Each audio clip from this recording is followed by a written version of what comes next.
Hello again, Casey. Wonderful to be here. What's on the topic today? What are we talking about? Healing centers. Um, yeah, healing centers, of course, great idea. Something we've both been involved with for most of our adult lives. But one of the things that I've discovered with it, surprisingly, is I am able to help. The most good that I can do for reaching out and reaching the most audience are the most,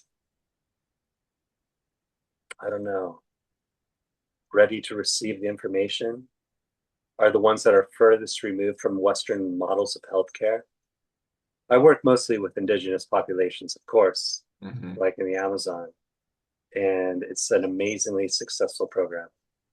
And every time the closer I try to get it going, closer to the city, it has just like very isolated results, good results. It doesn't expand here, right? I'm able to help people in isolation. Cancers, people, dogs, things like that. Been really well. Lots of great feedback, but it's just astonishing how many people we can meet on the river in the Amazon, and how much good we can do out there. Thousands, tens of thousands of people. Whereas here in town, dozens, maybe, at best. And those are people that I have to really work with, hold their hand through it, do a lot of counseling, follow up, change around the protocols, try to find something that really works for them. But in the jungle, yeah, in over 85 communities, tens of thousands of names documented, that we've reached out and helped with like diagnostics and, follow up where they're at. So, yeah. Because you were saying a moment ago when we started the conversation about healing centers around the world, nice beachfront places that I was alluding to, Yeah. is having all the therapies there, right? Having some of our guys there, friends of ours that are trained and know how to like manage that facility. And but then sending people there that are ready for it, Right. rather than advertising to the world, being like, "This is who we are. This is what we do." Like, I don't want to do that at all. I'd rather be like, "Okay, let's set it up, and then like let's just start doing it for ourselves, doing it for our friends. Word of mouth catches on. They just come there. We just reference them there. That's how I feel best to do it." Right, but I guess what I'm saying as well is that there needs, and while they're there, you're educating them, on what's going on and what they're doing and all of that. Yeah, Um, every therapy would probably have its own write up. I mean, why are you opposed to like putting yourself out there? I feel that that would put the whole program at risk. If we were out there like saying, "Oh, this is who we are," then there might be people making false claims. That's where I've seen it go wrong for so many people in the past. It's like they don't understand the legality or the legal implications of the words they use, or they ruffle people's feathers. They might be prideful within it. And for me, I believe like there's a lot of spiritual lessons that could be applied to how we go about approaching healing people. Yeah, I get There's those that are ready for it. There's those that aren't ready for it. There's people that aren't willing to let go of who they identify with as the person with the disease. Yeah, I understand. It keeps the essence of it true and authentic.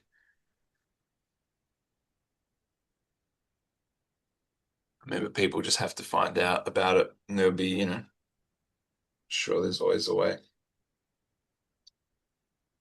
I guess people will find the healing center that they need and be drawn to it because it can be quite disruptive in terms of disrupting Western medicine using these alternatives, which work. Right. That's another reason I don't want to be very vocal about it.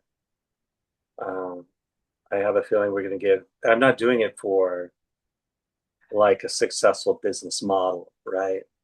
I have more, if that's a result of the pursuit, fantastic. Mm. But I think the focus is frequency, Hmm. just boil it down, just raising frequency. Hmm. And so, diet, water, ambient environment, uh, Yeah, any number of a couple of dozen therapies that could be applied. yeah, absolutely. And there's people looking for that kind of thing. And I like the whole hotel model because you got your meeting areas, everybody's got their own space, you got your own kitchen, you got a main kitchen Yeah. for preparing all the different diets that people are going to be on. I mean, it's kind of like a hospital without the hospital, more, uh, you know, Exactly. same sort of That's it. thing, but, without it being so sterile. That's the difference. You still have common areas and whatnot. I like that too. Don't have to start big either. Can just be like a 10 bedroom place. And, somewhere nice where there's nature. Well, that I found that hotel like in Venezuela. I think it's like coming in at about $250,000. Um, Freaking Needs some work, but basically good to go. It's like 30 rooms.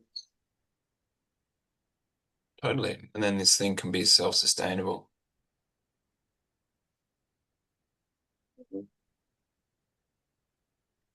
Yeah, it's in a beautiful area. Yeah, but there's any number of a dozen of those around the world, and that's ultimately what I would want to go for. There's places all around the world that people, wherever they're at, they can go. There'll be someplace reasonably close by.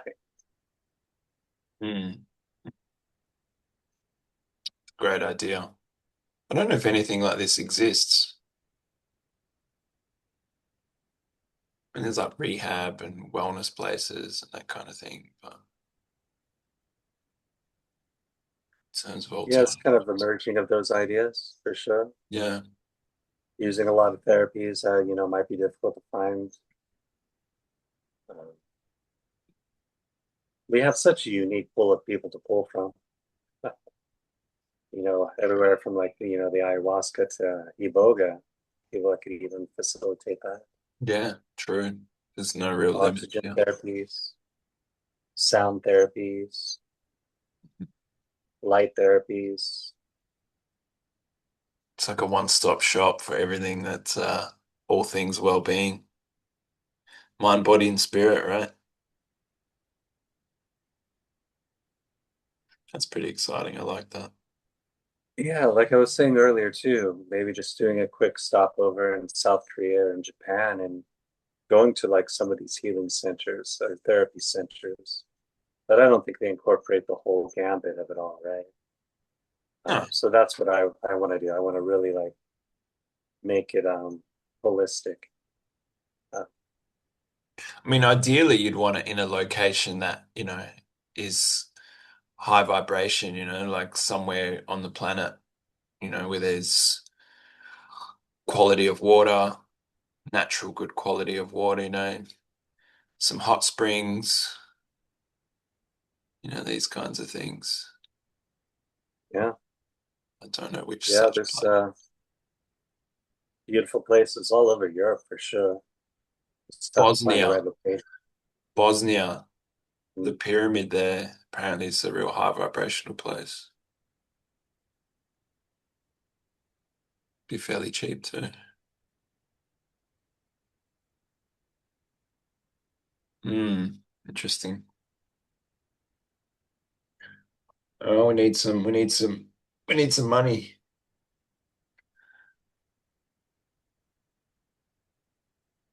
Well, maybe our mutual friend you're just telling me about could kick it off. Perhaps.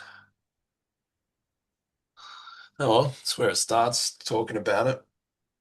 It's good. I like it. And we're doing our bit to provide something worthwhile for people that are looking for alternatives. It's good.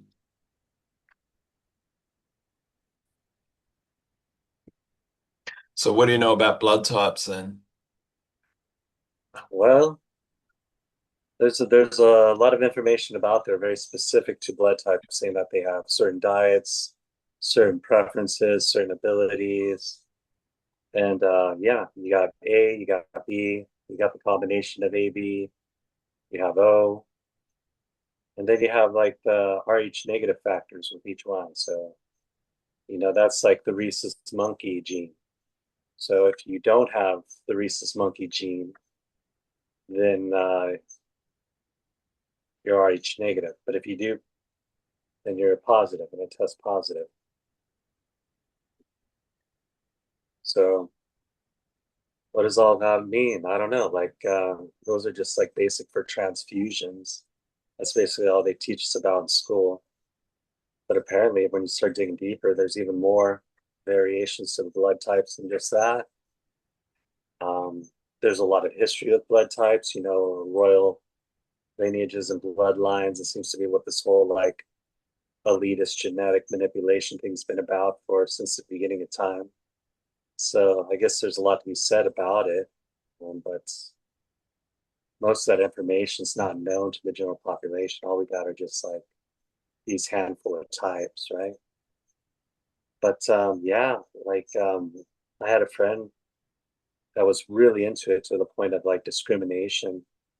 If you didn't have the right blood type, he wouldn't want you around. He saw all kinds of implications for it, like manipulated bloodlines, genetics, with entities that did not have our best intentions, and he felt like it was incurable for these people that they were irredeemable. And I Right. think that's where he loses the crowd, is that he doesn't get much allowance in there. I think the only acceptable bloodlines for him were probably O and AB. And his thought and philosophies behind this all was like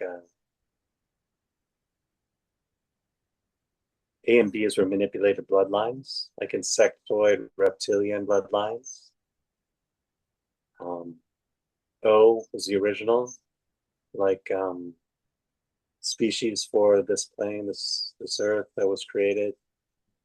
The very original was O, probably O negative.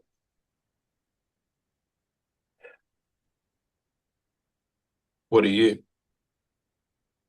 I'm O negative, but he Oh, really thought I was AB. really? Why? What's that with the what? Why so? Your personality? Yeah, yeah, I guess he was using his DMT abilities to look into my field, and he could have swore I was AB. Nah, I'm A negative. I mean O negative, like my father. It's usually a paternal sort of thing. Seems to be. Yeah, I'm positive. Very positive. Because I mean, wasn't he talking about like, that each blood type has certain traits? I mean, we know that from like, you, you got to eat to your Well, blood apparently, type. like AB was like the blood, like Jesus.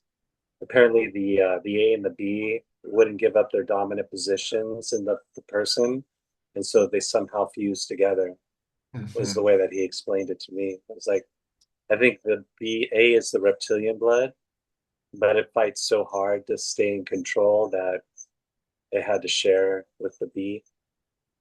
Yeah. And the B is more like a hive mind. They're more of like well, they do the status quo. A's are much more aggressive. Um, What yeah, about what about O's?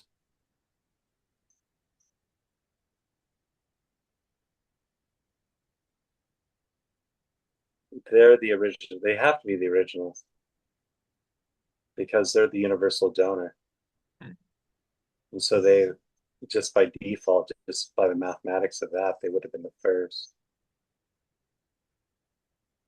Now, the way they explain the Rh factor, they say like there's like genetics of some of the mammalian species, like monkey species, involved, like the rhesus monkey, and that's why people test positive for the gene. And so they're saying like, well, before that genetics got involved would be anything that's negative, whatever it means. Honestly, like if you look at the genetics of it all, I think Lloyd Pye, L Lloyd Pye, this American passed away a couple years back, probably from some like directed energy weapon. It seemed to be, if you follow the story. But he studied Sasquatch specifically, like Bigfoot, right? And at a DNA level, like he was going around digging up graves in Russia, like where they had these sightings or they were interbreeding with this creature in various rural communities, and found a lot of like interesting information that ties back into our origin stories. Apparently, our maternal line is from the Sasquatch or this sort of Mm. higher frequency creature. The way he broke it down is there's three types of Sasquatch, right? You got the lowland, you got the mountains, and you got like the tundra, and they live at different levels or different areas of the earth. And he said we're from like more of the mountainous one. They took the genetics of that creature and they mixed it with the genetics of like another dimensional being. And he proves it through genetics. And for me, it's the most convincing story I've ever been down because of that. And he has it like verified through like independent genetic researchers that don't know what's going on, but they're able to confirm a lot of this information. Yeah.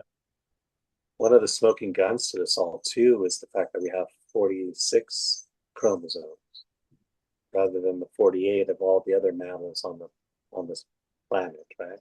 Mhm. And the only way they did that is they took the second set of chromosomes and they fused them, which is very odd. It wouldn't be a natural evolutionary process that would cause that to happen. That's genetic manipulation, and that's why we are the fly in the ointment. You know, the ones that stand out amongst everything else around here. So yeah, so like the biblical stories start making more sense in that yeah, we're created in the image of God. Because yeah, apparently we are very close in genetics to whatever created us. Yeah.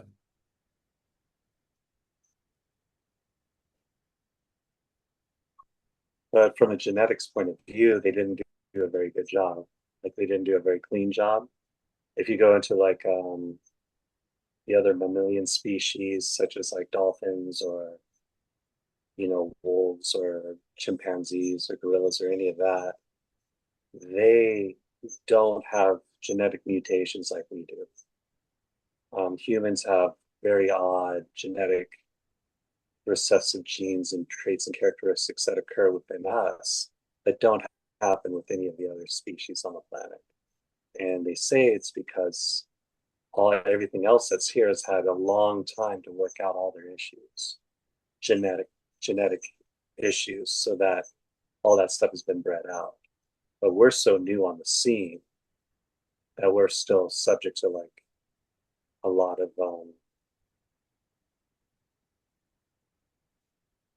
genetic mutations.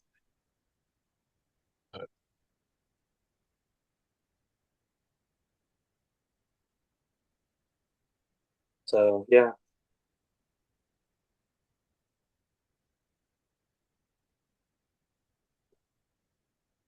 your mama was a Sasquatch. Your mama's so hairy.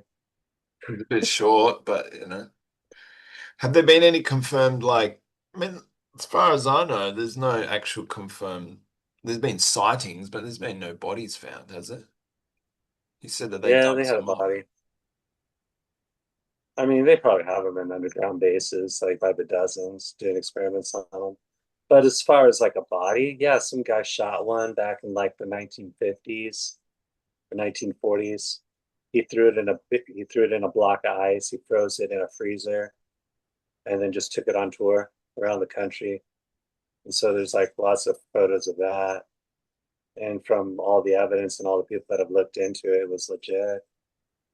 It looked like somebody shot like a Bigfoot and threw it in a chunk of ice to try to like preserve it as quick as they could. So, I mean, yeah, yeah. what are they? They're like interdimensional beings. There was another one too. Like, there's that one. There's a couple of good films out there. There's that one that's on the 8 millimeter film that was in the States that shows it going across the river, a Sasquatch going across the river. It's like late 70s, early 80s film, but it's like for a long time. They filmed this thing for like over a minute. So, and it's pretty clear. But what's in a lot, some people say that well, they've tried to replicate it, right? There's two things that stand out about it that make it authentic to me. One, if it is somebody dressed in a gorilla suit running across the river, why would they take the time to put breasts, Sasquatch breasts on it? Because if you Mhm. look at it closely, it's obviously a female, Alright. that's going across the wall. The second bit of evidence that makes me think it's real is that they tried to replicate the way that this thing walks through trained athletic professionals that they've hired to come in and say, like, this is the gait pattern we need you to imitate and see what you can do. And they can't get a human to emulate in the way that they were able to observe and film that one feature. Mm. So, Need to see this now.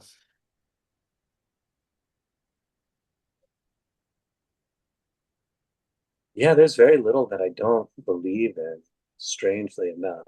I can be convinced just about it, which isn't a great characteristic, I know, but the one thing that I don't believe in that I used to is aliens. Like, What once do the you mean? government started, yeah, I don't believe in aliens. You don't believe in I, aliens now?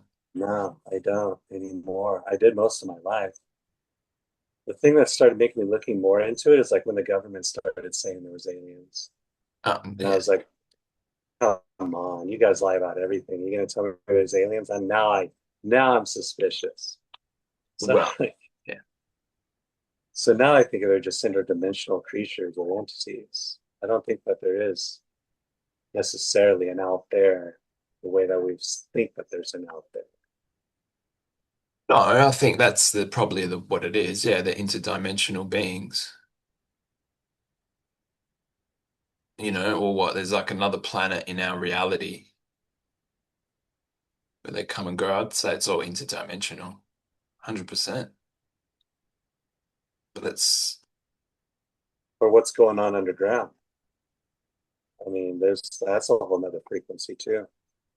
mm, Massive underground cities. They've been there forever. I mean, you go to Turkey and get access to some of these ones that were there's built when there was like a cataclysm. There's like all kinds of evidence of cataclysms mhm, around us that melted cities, and completely buried cities, and underground cities that were like hollowed out as a place to live in different cultures all around the world. Like yeah, the Grand Canyon in the States, there's one. Uh, sure, there's plenty.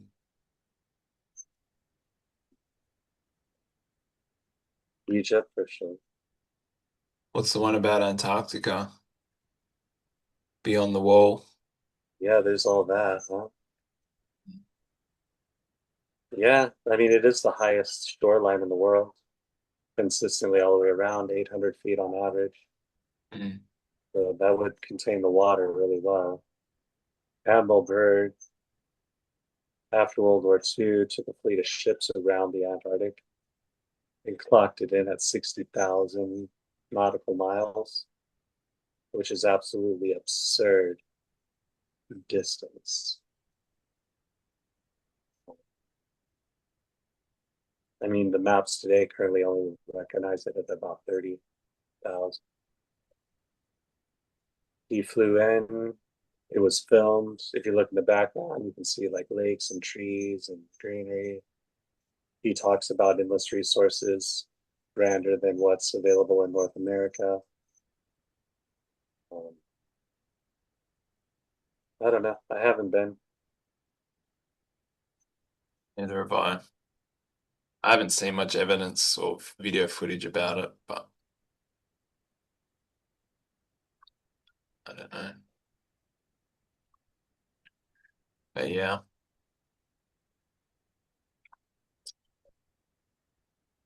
we leave it there.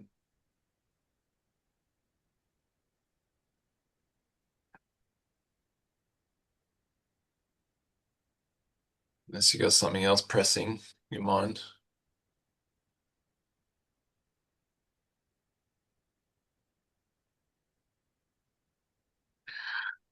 All right, we'll leave it there for now. Till next time.